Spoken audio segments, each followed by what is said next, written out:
Dude, I can't believe that they're gonna allow Calvin Kattar and Max Holloway to fight on ABC because like people are bored. Like it's getting towards the end of football season, but people still want to watch sports, especially it's the winter. There's nothing else to do. People are locked Yeah. in their house. So of course, let's like put two of the most violent featherweights we possibly can in a 5 round fight on fucking ABC. So Like wait, ABC's going to show fights? three ABC is o'clock going to in the show this week's UFC afternoon. fights at 3 No o'clock. shit. Yeah, there's a Matt Brown Carlos Condit fight on free TV on ABC. So that's gonna be Oh, that'd be wonderful for young children to see. fun. Oh, yeah. Hell It's yeah. it's that ESPN Disney That's back. right. I didn't even think about that. Yeah, you're right. Yeah. ESPN. Saturday? Yeah, Saturday. this Saturday. And then Wednesday is I think a pretty shitty like midweek card. And then McGregor, Saturday is McGregor Poirier. which Poirier, there's rumors Poirier broke a rib. That rumor's not true. Because Oh, it isn't? guy, I followed the real guy. Marcel Dorf was the Twitter account that people started running with. His account is Big Marcel 24. Because I went and double checked it. I was like, holy shit, this is crazy. Like Dan Hooker versus McGregor. I'm surprised McGregor's even taking that fight. Because Dan Hooker's kind of a shitty matchup for him. He's a 6'1" lightweight. And I checked the account. The fake account is Big Marcel 23. The real one's Big Marcel. Okay. There we go. Okay, that makes me a bit better. But yeah, I was like, oh man, losing Poirier a week before. And then it's so hilarious to listen to Dana White like talk about how he's going to get Khabib out of retirement to fight McGregor one more time. And I'm like, he's only coming back for GSP. Just stop, Dana. Like you're going to just fucking offload the Brinks truck to GSP and Khabib so that way I can watch them fight in the summer so that way I can enjoy myself. He's not going to fight McGregor ever again.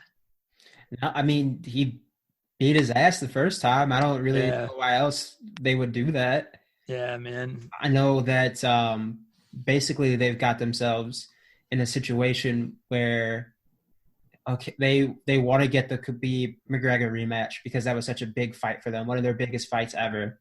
And they know that their time with Conor is limited because he is their fucking cash cow. Dana is like, we're going to get him to fight, 2 more times, hopefully this year. One of them is going to be at least for a world title because they want to get a belt on him and they want to try to make him defend it.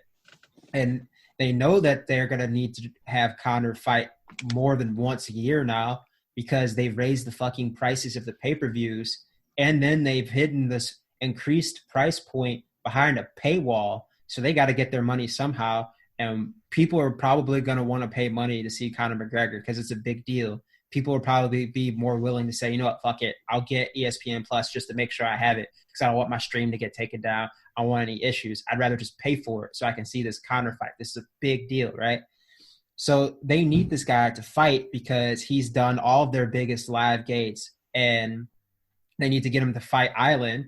They have a limited crowd capacity and it's already sold out. The limited amount of tickets, like the lowest amount was like $1,500. They need Conor McGregor to recoup all of the money that they want to make because they're cutting contracts at a huge rate because they probably lost a bunch of fucking money testing for COVID and all that stuff. So they need Conor McGregor to recoup everything because they have no stars anymore because they've fucking cut their own feet off or whatever fucking euphemism or phrase you want to use because they push the UFC and Dana White as the top star as opposed to actually pushing the fucking fighters as top stars. Yeah. The fact that Jan Blachowicz gets like no promotion at all like blows my fucking mind. That dude's a stud. Like he's beaten a bunch of good guys. He's only lost to good fighters in the UFC. I think he's one of his losses he just avenged against Corey Anderson, and that's how he got the title fight. And then he knocked out Dominic Reyes, who everyone thought beat John Jones, blah, blah, blah. He knocked him the fuck out, had a stellar performance. He knocked out Luke Rockhold. He beat Jacare Souza. He beat a lot of good guys. And I personally think he's a really bad matchup for Adesanya. I was saying this to my buddy Jamie. A lot of the middleweights that have moved up from 185 to 205. People think like, well, it's just 185 to 205. It's just like one weight class. They think of it's like a guy moving up from 135 to 145 or 145 to 155. 20 is a big jump. Yeah, because Luke Rockhold explained it that when he was in his prime as a middleweight, the biggest he might have gotten is like 220, but usually like 215, 210. That's where he'd start his cut down to 185. You got guys like Forrest Griffin said he used to walk around like 240 pounds. Alexander Gustafsson said sometimes he'd get as big as 250 and not be fat. You got these guys that are cutting from 240, 250, fighting dudes that are like maybe 205 pounds. They have a crazy size and power difference. And I think you've seen that too. A lot of the guys that would go up from 185 to 205 tried to get crazy bulky, like when Blachowicz beat Rockhold. Rockhold was big as fuck and bulky. He looked really slow. His gas tank looked really bad. And I think a lot of these guys moving up from 185 to 205 focus too much on bulking up. And I think that's why they end up getting their shit rocked when they move up. Can we just all marvel at the fact that Rumble made 185 at one point? I don't think he ever actually made 185. I think he missed 180. Like, I think it was the Vitor fight. Did he ever make it outside of the UFC? I think he came in at 175, I think, or 170, and then they were like, no. For which one? Let me see. Let's see what he was. Let's see his. When he beat Yoshida, he was 175. I know he was like 5 pounds over, which the fact that he successfully made 170, mind blowing. Let's see here. Mixed martial arts record. I think one of my favorite things right now is a lot of the fighters, while you're looking that up, a lot of the fighters coming out and telling their own stories of Dana White trying to relate to them about basically CTE and pugilistic dementia and all that. Yo, he keeps telling people he's a fighter. Yeah. It was like, my boxing time. And then like, your boxing people were like, you never class? boxed, dude. You were a boxing instructor. He was like a boxer size instructor in Boston. Exactly. Yep. He made 175 for his first 4 fights. One in PF2 Live, Rocky Mountain Nationals twice, and then UFC Fight Night Stout versus Fisher. He made 175 for Chad Rayner. All right. And then he started going overweight. I can't believe he I remember that. Yeah. Because he's a big ass dude. Like, he's pretty big for even like 205. I cannot believe that he ever fought at 170. And then he's got knockouts from 170 all the way up to heavyweight, like one punch knockouts. His power has carried and translated from. He was 12 pounds over for the Vitor fight. He weighed in 197. Jeez. It's wonderful. Absolutely wonderful. There's going to be fans Saturday? Yeah, limited fans because they're in Where's it at? Abu Dhabi, Fight Island. That's why they wanted to get McGregor over there. That's why I was saying that they needed to get how many fans total do you know? Really limited. I have to look it up. I think maybe a couple hundred. All right. Fight Island. Or not next Saturday, not this Saturday. Yeah, next Saturday. Let's see. Will they have fans? My internet running very slow. Oh, it's there's fans this weekend too because they're doing the 3 Fight Island shows. Oh, that's right. Yeah, it's a limited attendance because the arena holds 18,000 people. Etihad Stadium over there. They're doing it at the Etihad. Yeah, and this article is not telling me the exact number, of course. It's just saying that the tickets cost like $1,300 up to. Oh, that's nothing. That's nothing. To be fair to the people in Abu Dhabi, that's not much. Exactly. Yeah. To be fair, they pissed that out in the morning. Yeah, of course it was a Business Insider, and I have ad blocker on, so it wouldn't let me get the full info that I so require. I don't think they have a actual number on how many people can go over there. So I guess they'll tell us on Saturday when people first start showing up. 2,000 fans. Okay, I found this on MMA Fighting. 2,000 fans. And the tickets are already sold out. But so there'll be some noise. Yeah. It's going to be weird after almost a year of not having fans. I've kind of grown to like it a little bit. Me too. I like listening to the coaches when yelling For at the guy, and then UFC, they yeah. don't bother listening at all. Because you can hear those fucking shots, man. Like, Yeah, man. Yeah, you can. I will say though that there have been some. Last year had some of the best fights I've ever seen. Whaley and Joanna, I think, was at the end of 2000. Oh, that was at the beginning of 2020, right? Yeah. And they had a crowd, but that very last title fight with Figueiredo and Moreno, holy shit, that might be the best title fight I've ever seen. And I was thinking, I'm like, it's just so awesome that you can hear the shots with no crowd. But I'm just imagining how hype it would be with the crowd going nuts, because it'd be that feeling of you almost feel like the electricity, like The Rock would say. It was right. like if you guys ever watch prime NBA games, like classic playoff games, and the rumble of the crowd when the teams are going back and forth. One team goes down the court, hits a big shot. Another team goes down and hits a tough layup to tie it up, that sort of thing, and the crowd starts to come alive. That's that kind of feeling that, I've kind of missed it for fighting and for wrestling, which I guess jump right into wrestling with that. The weirdness. Oh, it's killed wrestling for me. Oh, dude. It really has. Not having any crowd, no pop.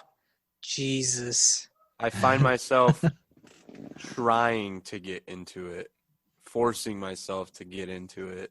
But when there was a crowd, it made it a lot easier. You know what I mean? Because it's your own personal opinion. Like, because there are times where I've been like hyped for something and like the crowd is dead on it. And I'm like, okay, maybe I'm the only person here. But like, you're having to create your own emotion with wrestling right now. And it's hard. It's hard, as we talked about earlier. It's just hard enough when you're depressed, going through a pandemic, like to create that little bit of serotonin in your own body. Like, trying to get your adrenaline pumping. It's like I use like Rock Hogan from WrestleMania 18 as an example. That fucking crowd is nuts. Imagine that fight, right? That match inside the fucking Thunderdome. Weird. So weird. It's weird. It's a weird time. WrestleMania was already pretty bad over like 2 days, no crowd, no noise at all. Just like I just sat there because about after that time is when I canceled my network because I was finally like I can't, like, I'm paying $10 a month to like watch no crowd, like there's nothing, and I was just like, I can't keep doing that. And now it's Rumble time, and I'm like, well, looks like I'll be renewing my $10 subscription because it's that time of the year. I felt bad for the wrestlers themselves, not just because of the noise and whatnot, trying to get the reaction, but trying to call your spots. Like you basically had to be backstage planning your whole match out and remembering it because there's no crowd and there's like no way that you can dump the mic on going, okay, like this spot next, this next, that was just, to me, seeing that was on one hand admirable, but on the other hand, like it just also took away from the whole thing too, because it's hard to say watch the line when there's no crowd. How do you... I hate having to like ask myself if that was a good match I just watched. Because there's no crowd reaction. You got to rate it out of 5 stars there, Meltzer. Like the crowd makes up for like maybe more than half of a match. It's the indicator, right? It's like a meter, really. Man. You can tell that a match is good straight up because the crowd is, like I said, electric right now. They are going nuts right now. You can tell that this match is good. And there have been so many times where I've just felt obviously not being live in an arena, but just watching a match and hearing that crowd through my screen, through my speakers, whatever. And I realized, like, okay, this might be one of the best things I've ever seen. I felt that way with, I think, the Wrestle Kingdom Okada Omega match a couple years ago. Like, just listening to that crowd and how the crowd was reacting to them, I started to say to myself, this is one of the best matches I've ever seen. And I did that just hearing that crowd. Imagine a match as epic and fantastic as that with no crowd. You would be like, I think that was good? Yeah, exactly. Right? Exactly. So New Japan's the same thing right now. Yeah, because the crowd is discouraged from making noise. They can't make noise. All they can do is clap.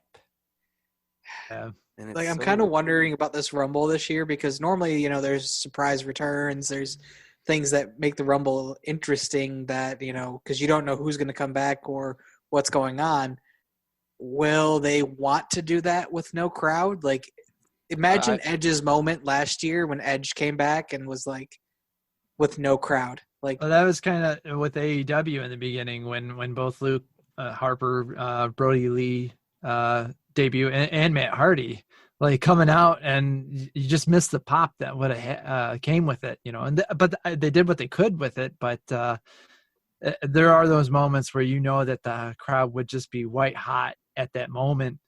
And yeah, to take that away, like, you'd be at home, everyone filming their reaction to seeing Edge come out of nowhere, but it just wouldn't be the same. Like, I mean, when AJ Styles came out and we were at your house, Damon, everyone just blew up. That was awesome. But like, we also had that the other day because I had the PlayStation 3 upstairs and the stream was ahead, and we were down in the basement yes. on the PS4, and we heard them rumble upstairs. And we're like, what the fuck's going on?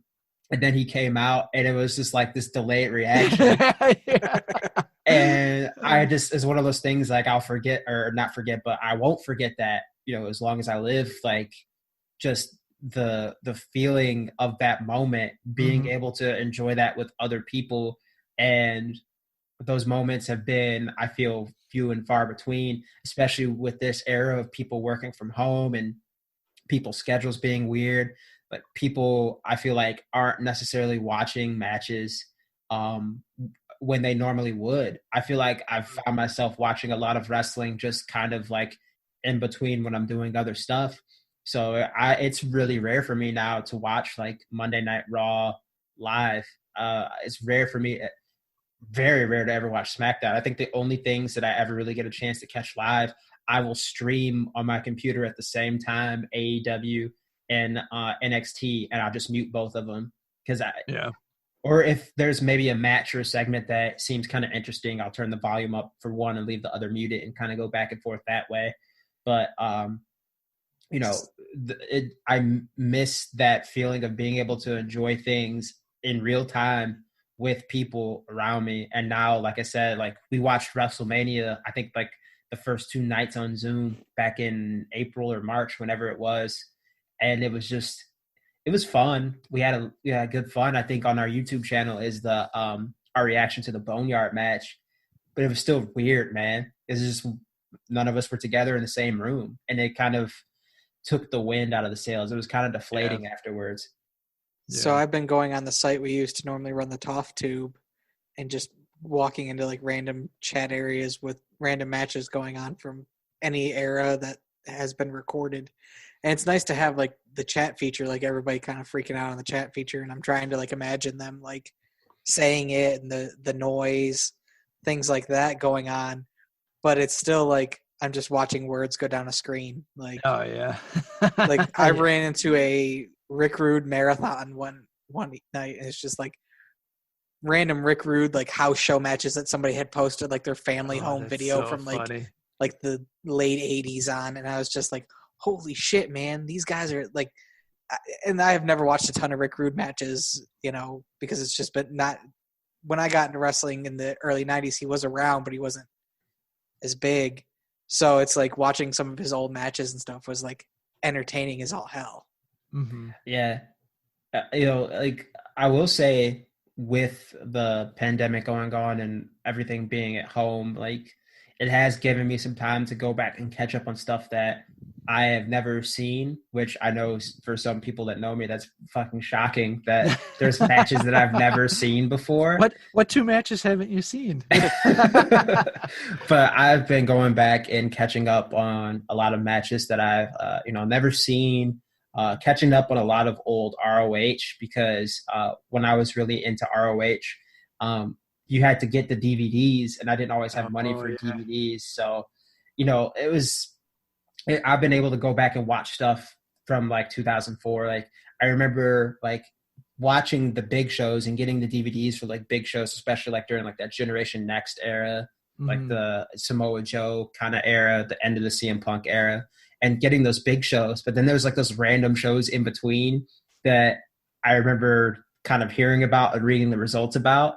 And now I've been able to go back and watch those, like random Generation Next versus Second City Saints, like street fights. And you're like, oh my God, Jack Evans fucking died on this show. Like, this is insane. And like kind of going back and being able to watch those. And I've been watching a lot of older Japanese matches. Like I actually made a playlist, or not a playlist, but a Google sheet of my favorite Marufuji matches, or matches I really recommend, because I've been having this time to go back and really kind of admire and appreciate wrestlers that I didn't really necessarily have the chance to really sit down with a fine-tooth comb and see all the stuff that they did that made them cool. Like Marufuji is a guy who I feel like is somehow underrated but incredibly influential.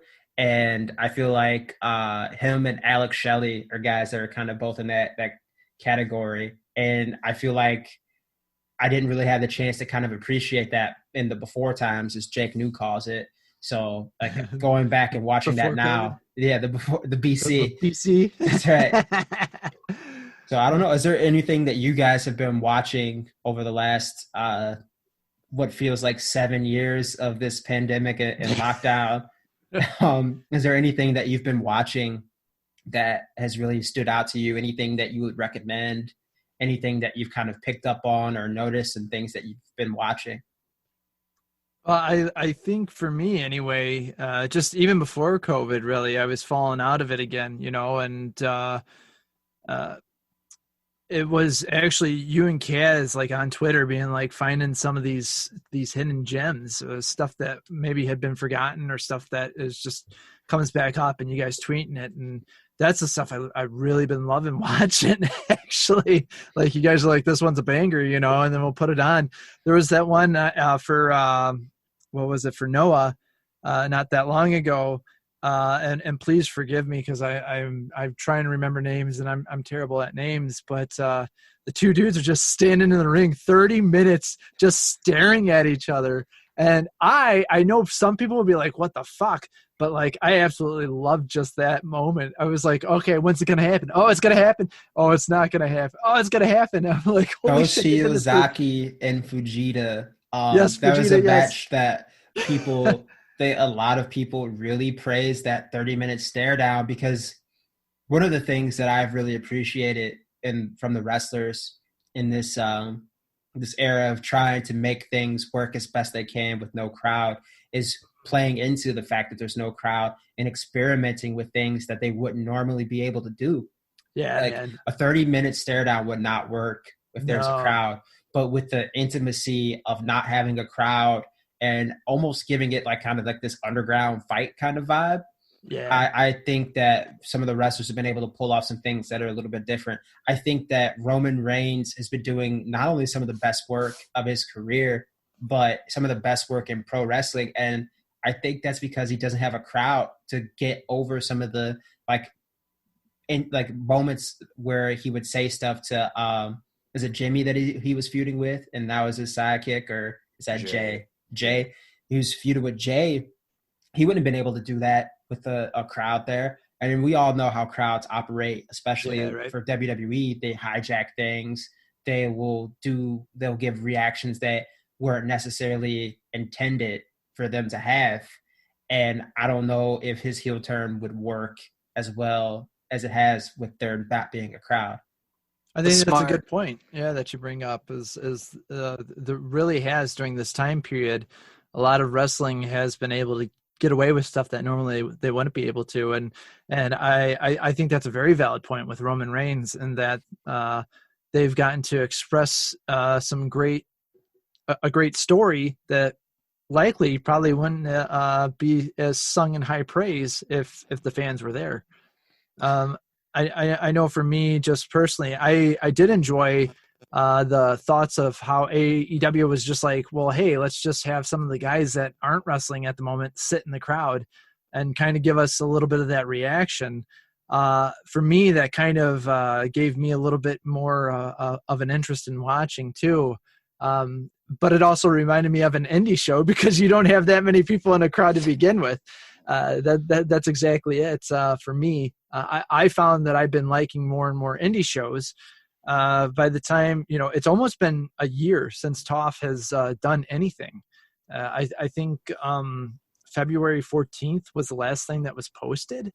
And so in the regard of the podcast, I mean, and to just this whole year of Wacky World of Wrestling, on the one hand, I'm glad we haven't recorded, but on the other hand, it was like, oh man, kind of missed opportunity with some things. Yeah, for me, definitely before all of this happened, and even my own small role in local wrestling had just been fun, and I lost that. So it really, my love and my passion for stuff just kind of fell because of COVID. But yeah, like I said, you and Kaz tweeting those matches to me kind of got me back into it again, into watching it. And yeah, some stuff's been really good. Some stuff is just so weird. Like Impact without a crowd is just so weird to me. Even though like I think that there's a ton of talent there, it's just doesn't feel the same without the crowd. Whereas other moments definitely you couldn't get away with, and I think actually